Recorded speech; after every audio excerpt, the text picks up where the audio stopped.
ఆంధ్రప్రదేశ్ ప్రభుత్వం అమరావతి రైతులకు శుభవార్త చెప్పింది.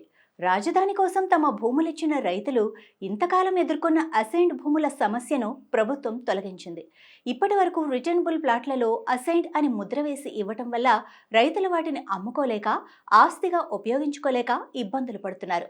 అయితే తాజాగా ముఖ్యమంత్రి చంద్రబాబు నాయుడు ఆదేశాల మేరకు అసైన్డ్ అనే పదం తొలగించి ఆ ప్లాట్లను పట్టా భూమిగా పరిగణించాలన్న ఉత్తర్వులు జారీ చేశారు.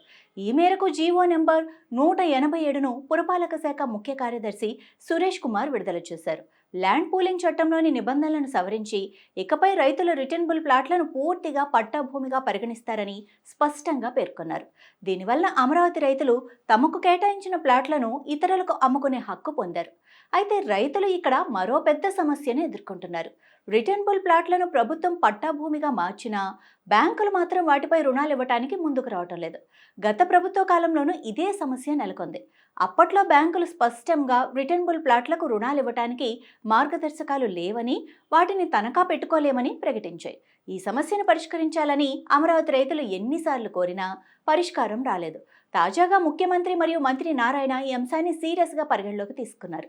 ఈ సంవత్సరం జూలై 25న జరిగిన రాష్ట్ర స్థాయి బ్యాంకర్ల సమావేశంలో సీఎం చంద్రబాబు స్వయంగా రిటర్నబుల్ ప్లాట్లకు రుణాలు ఇవ్వాలని బ్యాంకులను కోరారు.